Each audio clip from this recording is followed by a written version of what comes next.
You are very, very close. Louisville has not come in. Lexington has not come in. We're still waiting on that.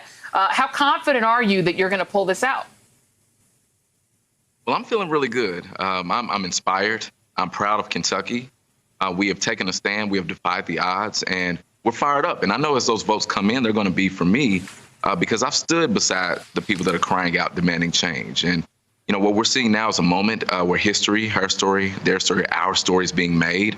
And we're going to win this primary. I'm excited to see the numbers come in to confirm. But we're feeling good about our chances now.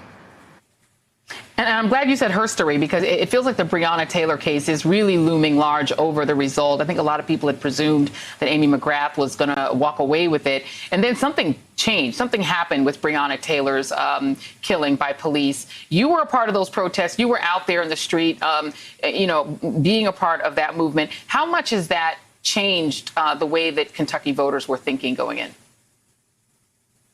Well, you know, I think leadership is defined by how you show up in the moments where you need it most. And we were grieving in the streets. There's a lot of pain and trauma even right now. And, you know, I stood in those streets because that's where my family was. The people of Kentucky are my family. And they threw tear gas at them. They threw it at me, too. But I didn't back down, and neither did Kentucky. And in this moment where we're demanding justice and accountability for Breonna Taylor and Mr. McAtee, the barbecue man, we're also talking about the root causes of why these things happen. And it speaks to my platform of structural change and making sure that we don't criminalize poverty, that we address racism within our institutions, and that we push for an understanding that we can invest in people, prioritize people, uplift our communities so that these things don't happen again. And because we're showing that courageous leadership, even in the height of racial tension, the people of Kentucky are saying, we know he's the leader to push us forward, and we're going to stand with him.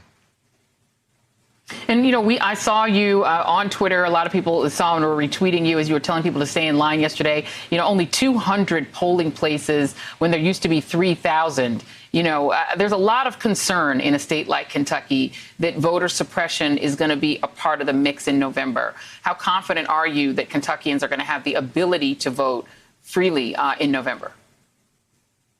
Well, I'll tell you, I'm confident that we're going to fight like hell to make sure they can. Kentucky has been one of the most disenfranchised states in the country. So historically, it's hard to vote here. And, you know, having one polling location in an area the size of Jefferson County just naturally suppresses votes. And then changing the location, a lot of folks not even understanding that there would be one central location. And then also having one time of 6 p.m. When a lot of traffic is converging on one location. So we're going to be mindful of the opportunity to make sure that we have everyone be heard at the ballot box, and we'll be ready to fight when those paths are blocked. Kentucky needs to be heard in this moment. Our voices matter too much. Yeah. Okay, so and I'm working with our government to make sure we can do it.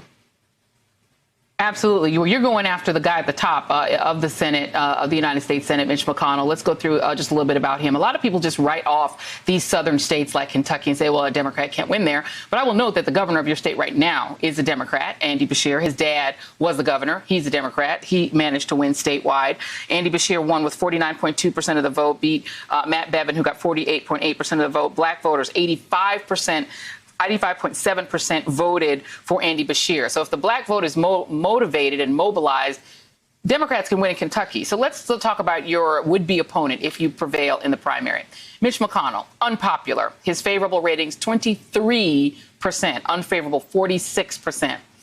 And yet, when you are polled against him, either yourself, really, or Amy McGrath, he gets like 53% of the vote against either one of you.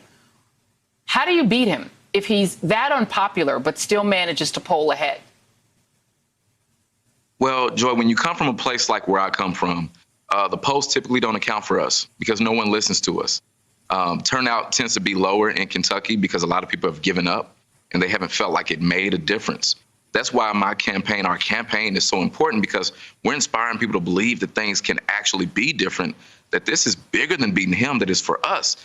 Which is why we're having folks that are organizing across Kentucky that have never been involved before. So we're going to defy the odds, and we're going to defy those polls. And I know it's true. The only way you beat Mitch McConnell is by taking a fight to him, holding him accountable for what he's done, but then also inspiring people to know that if they speak up, no matter where they're from, what pronoun they use, whether they're walking in a wheelchair, whether they look like me or not, that they matter.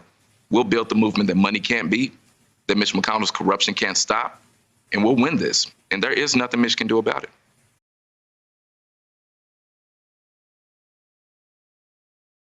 Hey there, I'm Chris Hayes from MSNBC. Thanks for watching MSNBC on YouTube. If you want to keep up to date with the videos we're putting out, you can click subscribe just below me or click over on this list to see lots of other great videos.